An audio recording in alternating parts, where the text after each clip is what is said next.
하나님께서 신년 1월 1일에 우리에게 주시는 말씀, 출애굽기 20장 1절부터 2절, 고린도후서 5장 17절 말씀입니다.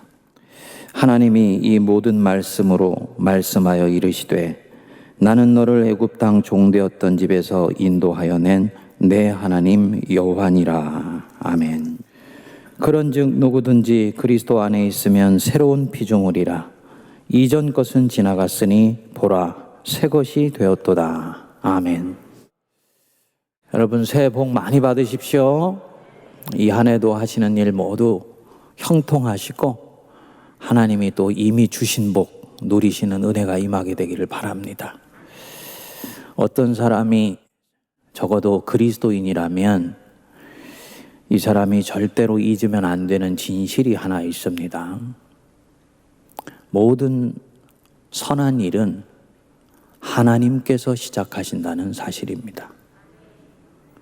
태초에 하나님이 천지를 창조하시니라. 혼돈과 공허 가운데 하나님이 세상을 만드셨죠. 하나님께서 아브라함을 갈대아 우르 하란 땅에서 불러내셔서 새 백성 만드셨죠. 하나님께서 하나밖에 없는 자기 아들을 이 땅에 보내주셨죠. 하나님께서 그 보내주신 예수 그리스도를 죽음 가운데서 불러일으켜 세워주셨습니다. 모든 의미 있는 출발은 하나님으로부터 시작이 됩니다. 그래서 어떤 사건이 생명과 상관없이 진행되고 죽음에 가까운 것일수록 그것은 원수가 주도하는 것이다 보면 되고요. 어떤 사건이 생명이 살고 생명이 꽃을 피우고 생명이 열매를 맺어서 인생이 만개하는 그런 위대한 일일수록 그것은 항상 하나님이 시작을 하세요. 이런 면에서 우리가 성경을 읽을 때 잘못 읽는 부분이 하나 있습니다. 성경의 주인공은 사람이 아닙니다. 성경의 주인공은 하나님이세요. 아브라함이나 이삭이나 요셉이 주인공이 아니고 신약의 사도들이 주인공이 아니고 이 성경을 기록하신 하나님, 그리고 이 성경에 나오는 인물들의 가슴 속에서 생명으로 추동해 나가시는 하나님이 성경의 주인공이십니다. 그래서 그분이 시작하시고 그분이 진행하시고 그분이 마무리하시는 것이다. 그래서 이 성경을 읽으면 그 안에서 하나님을 만나면 됩니다. 하나님을 만나면 시들어가던 영혼이 살아나는 거예요. 하나님이 애굽 땅에서 죄와 죽음과 원수의 세력에 의해서 이 포획되어 있었던 이스라엘 백성들을 불러내시죠. 그리고 이제 하나님 백성의 법, 헌법을 주시는 거예요. 그러니까 하나님 백성의 삶으로 이제 초대하시는 겁니다. 그게 십계명입니다. 그런데 이 십계명이라는 새로운 삶으로 들어가는 입구 현판에 이렇게 쓰여 있는 것입니다. 나는 너를 애굽 땅 종되었던 집에서 인도하여 낸 네 하나님 여호와니라. 네가 지금 걸어가고 있는 이 걸음, 네가 앞으로 걸어가려고 하는 이 새로운 삶, 누가 시작한 것인 줄 아느냐? 나 여호와가 시작한 것이다. 나 여호와가 너를 죄의 권세에서 해방시켜서 이 새로운 삶 안으로 이끌어들이고 있는 것이다. 이 십계명 전체를 푸는 데 있어서 관건이 되는 부분입니다. 이 십계명을 살아낼 수 있느냐 없느냐라는 것은요, 이 20장 2절을 정확하게 받아들이고 있느냐 없느냐, 여기에서 결정이 나는 것입니다. 그리스도인들이 자기 인생을 이해하는 데 대단히 중요한 말씀이에요. 첫 번째로는 우리가 무엇인가를 하기 전에 무엇인가가 우리를 위해서 이미 이루어졌다는 것. 우리가 무엇인가를 하기 전에 무엇인가 아직 실체를 알지는 못하지만 신비한 역사가 우리를 위해서 선행되었다라는 것을 말하는 것입니다. 보시지요. 우리는 흔히 십계명을 지킨다든지 어떤 명령을 받는다든지 하면 그 계명이 먼저 보이고 그 명령이 먼저 내 피부에 와닿게 돼요. 이것 지키면 상 주시고 이것 못 지키면 벌 받는데 하고 행동 여부에 대해서 먼저 신경이 곤두섭니다. 그래서 그리스도인이 이 계명을 대하게 되면 그는 계명을 내가 어떻게 지켜야 되는 것이지 여기에 신경이 바짝 곤두서게 됩니다. 이 얘기는 계명을 지키는 주체가 지금 자기 자신이 되어 있다는 것을 말하는 것입니다.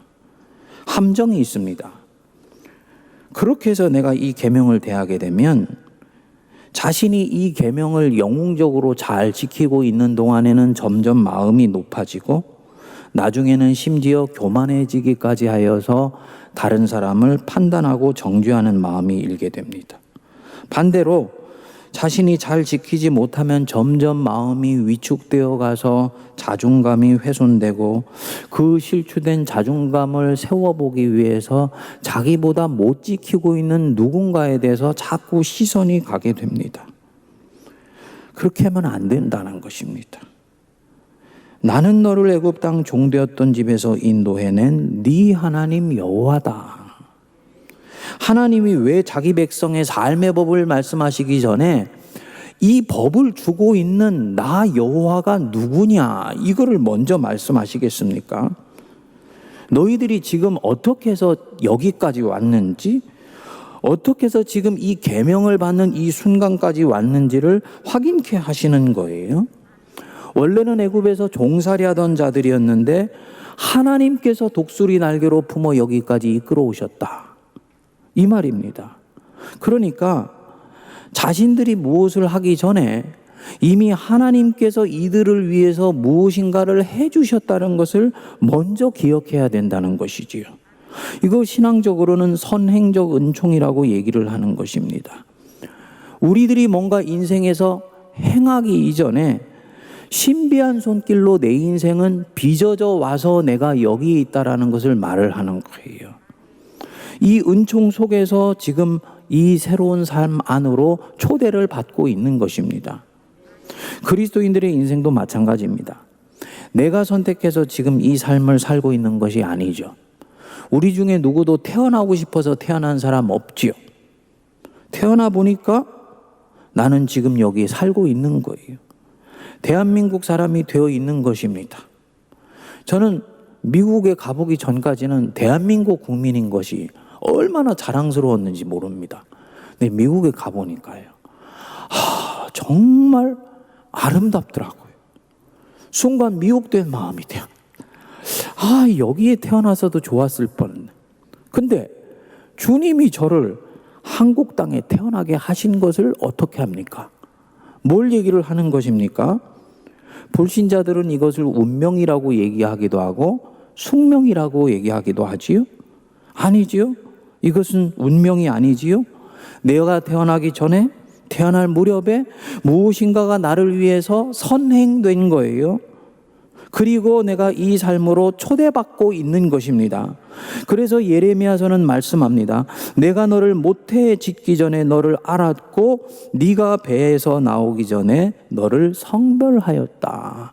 다시 말씀드려서 우리 하나님께서 내 안에 무엇인가 잠재력과 가능성과 기질과 특성을 보시고 나를 바로 지금 여기에 대한민국 사람으로 태어나게 하신 거라는 거지요.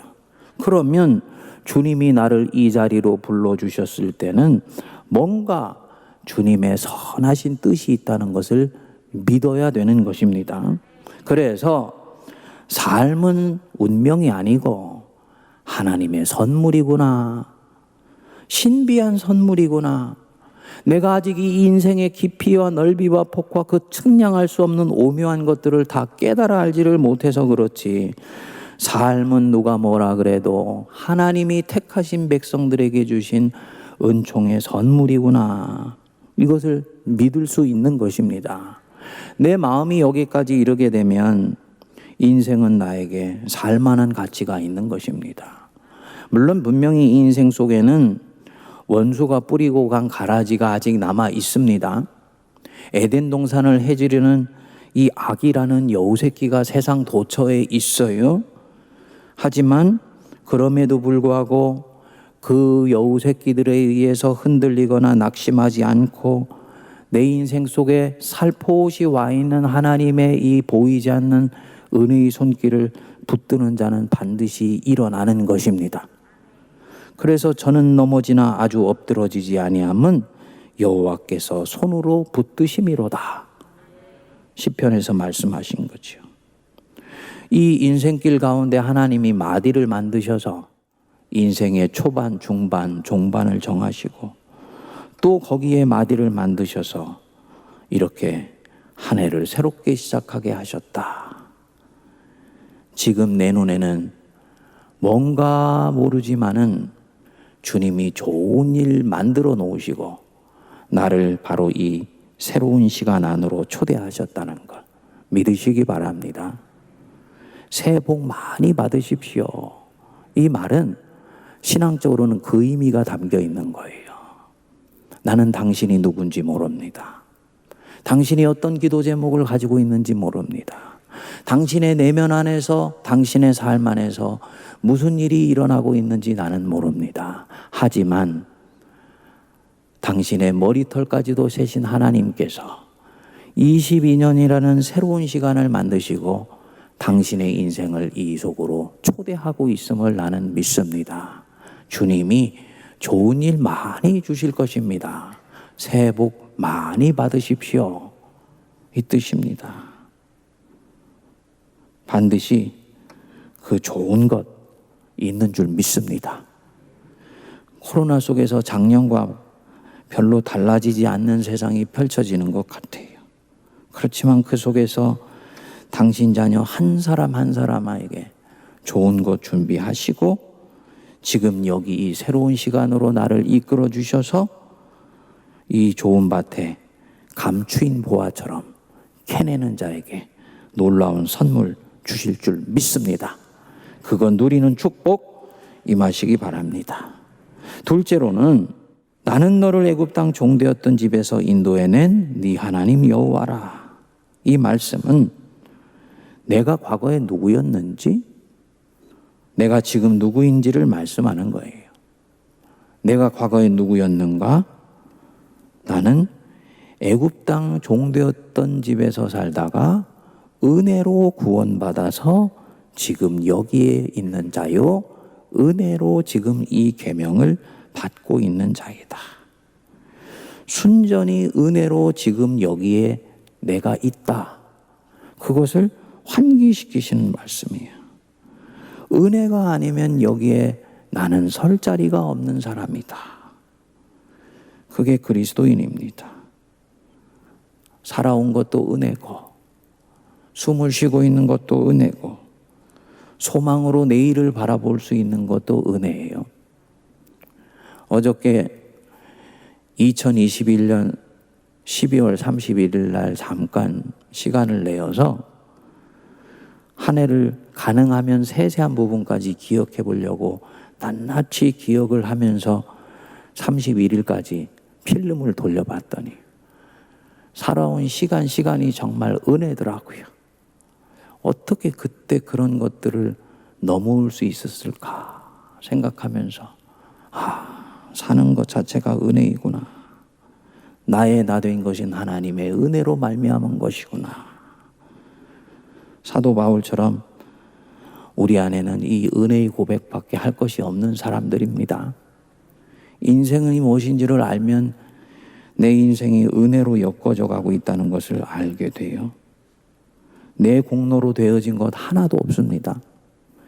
내 공로로 되었으면 이 공든탑 무너지면 어떻게 하는가 염려가 생 거예요. 내가 악착같이 피눈물 흘리면서 이룬 것이 지금 내 인생이다 라고 생각하면 혹시 내가 실수하고 잘못하여서 혹은 바깥의 악한 것들에 의해서 내 인생이 일순간 바람에 먼지 날아가 버리듯이 날아가 버리면 어떻게 하지? 라고 염려하게 돼요. 근데 내 인생이 은혜로 엮어져 왔다는 것을 알면 나는 빈손으로 와서 은혜로 살다가 빈손으로 하나님께 가는 사람인 걸 내가 믿는 것입니다. 그러면 나를 엮고 있는 일체 염려와 불안에서 자유하게 되는 것이죠. 하나님이 뜻이 계셔서 죽음의 땅, 종의 노예되었던 땅에서 나를 불러내셨다.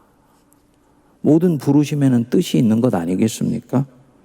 그러면 그분 은혜로 지금의 이 삶은 넉넉하게 사라지는 것이고, 또 마침내 이 광야 땅 건너 약속의 땅 가나안으로 들어가게 될 것 믿을 수 있는 것입니다. 내 공로가 아니니까 빼앗길 것을 두려워할 것이 없는 거예요. 혹시 잘못되면 어떻게 하지? 은혜로 되어진 것인데 그런 것을 왜 염려합니까?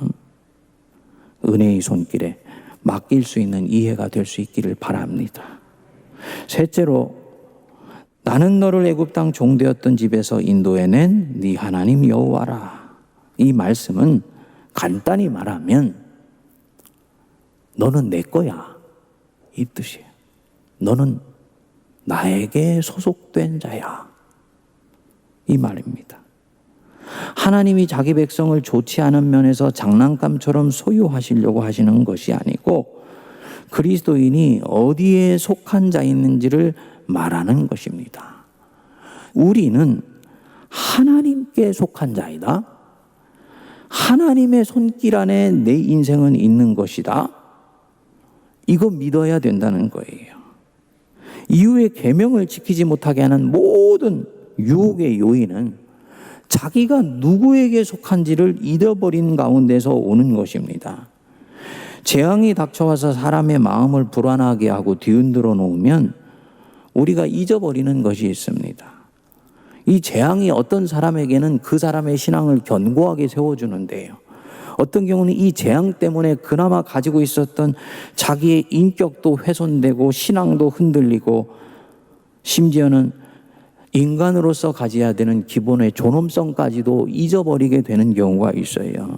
사실은 그렇기 때문에 이런 경우에는 내 자신의 존귀함을 견고히 세우기 위해서라도 이 계명 앞에 자기를 세우는 것이 중요합니다.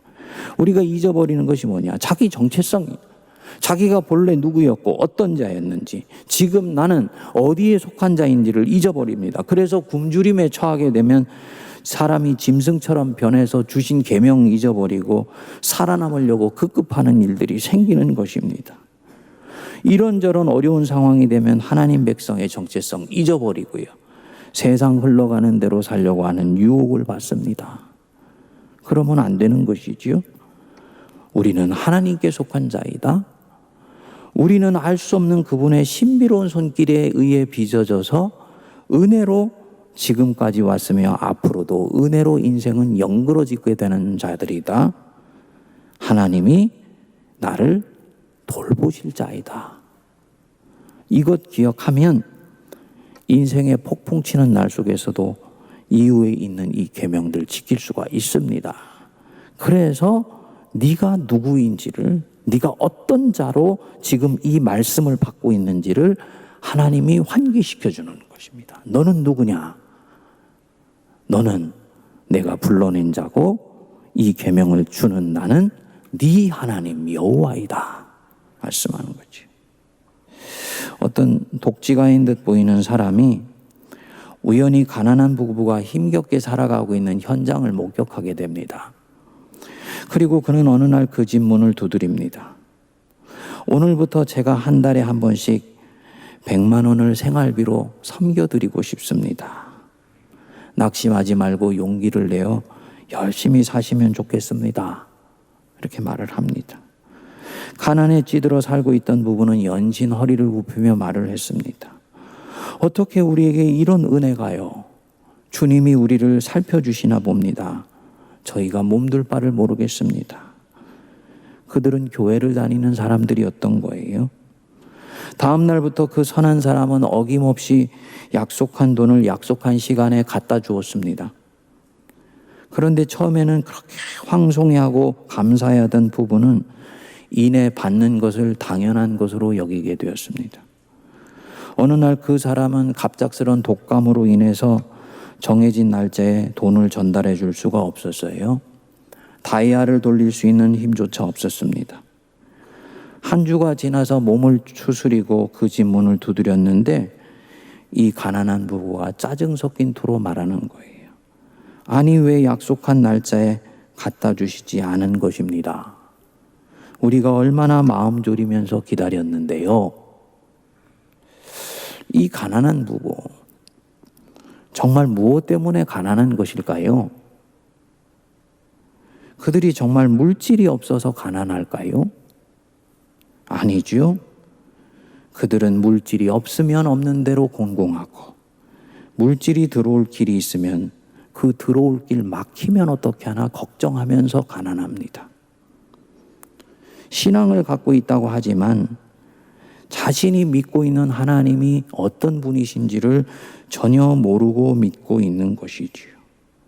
하나님께서 신비한 손길로 자신들을 먹이시고 챙기시고 살피시고 있다는 것을 이들이 알았다면, 그리고 그 선한 마음을 가진 사람을 하나님이 사용하시고 있다는 것을 알았다면, 그 사람의 선한 손길이 끊겼을 때 조바심 치지 않았을 것입니다. 그 선한 사람에게 이렇게 반응하지 않았을 것입니다. 누가 뭐라 해도 하나님은 애굽 땅 종되었던 곳에서 나를 이끌어내셔서 나를 견고하게 세워가시는 내 하나님 여호와다. 요거 믿는다면 침착하게 인내함으로 그 선한 이가 오지 않는 시간에도 살아내는 것입니다. 오히려 혹시 그분에게 잘못된 일이 생긴 것 아닐까? 그 선한 분에게 변고라도 생긴 것은 아닐까? 그를 걱정해 주었을 것입니다. 사랑받고 있는 이는 자신이 사랑이 무엇인지를 알기 때문에 사랑으로 세상을 보는 힘이 있는 것입니다. 마음이 여기에 이르면 이들은 더 이상 가난한 사람이 아닙니다. 하나님이 신비한 손길로 자신들을 보호하고 계신 것을 알기 때문에 오히려 곤궁한 형편에서도 풍요로운 마음을 가질 수 있는 거예요. 그리고 그 선한 사람이 나타났을 때 너무나 반가운 마음으로 말하겠지요. 혹시 무슨 일이 생긴 것은 아는지 얼마나 염려가 되었는지 모릅니다. 선생님이 주시는 물질 때문은 아니에요. 그동안 혹시 무슨 변고가 있으셨던 것은 아닌지요? 하면서 이 선한 사람의 낯빛을 찬찬히 살폈을 것입니다. 손잡아 집 안으로 이끌어드리고 따뜻한 차 한 잔 대접했겠지요. 이 순간 그 자리에 하나님의 나라가 임하게 되는 거예요. 내가 너를 애굽 땅 종되었던 집에서 인도해낸 네 하나님 여호와다. 이 말씀 한 구절에 계명을 지킬 수 있는 힘도, 인생을 살아낼 수 있는 능력도, 이 코로나 가운데서 실족하지 않으면서 하나님이 주시는 말씀의 빛을 따라갈 수 있는 내적 자유함도 다 있는 줄 믿습니다. 여러분, 하나님의 선한 손길 믿으면서 이 새해를 시작하십시다. 내가 이 인생의 걸음 시작한 것 아니고 하나님이 우리를 택해서 여기로 보내셨어요. 우리가 하나님 택한 것 아니에요. 내가 하나님 택했다면 하나님 마음에 들지 않을 때는 나는 언제든지 버려버릴 수 있는 거예요. 미련하고 아둔한 우리가 어찌 영이신 하나님을 알아볼 수가 있겠습니까? 하나님이 우리를 택해서 여기에 세우셨어요. 왜냐? 열매 맺는 삶 되게 해주시고 우리 인생에 놀라운 은혜의 축복 주시기 위한 것입니다. 우리 주님이 이 부분을 분명히 말씀하셨습니다. 너희가 나를 택한 것이 아니요 내가 너희를 택하여 세웠나니 이는 너희로 가서 과실을 맺게 하고 또 너희 과실이 항상 있게 하여 내 이름으로 아버지께 무엇을 구하든지 다 받게 하려 함이라. 2022년 이 새해 그리스도 안에서 주님이 나를 택해 세우시고 애굽 땅 종되었던 곳에 불러내셔서 가나안 땅 주시려고 나에게 새로운 길 주신 것 믿으시기 바랍니다. 그래서 그리스도 안에서 새롭게 시작하자고요. 그리스도 안에 있으면 새로운 피조물이라 보라 이전 것은 지나갔으니 새 것이 되었도다.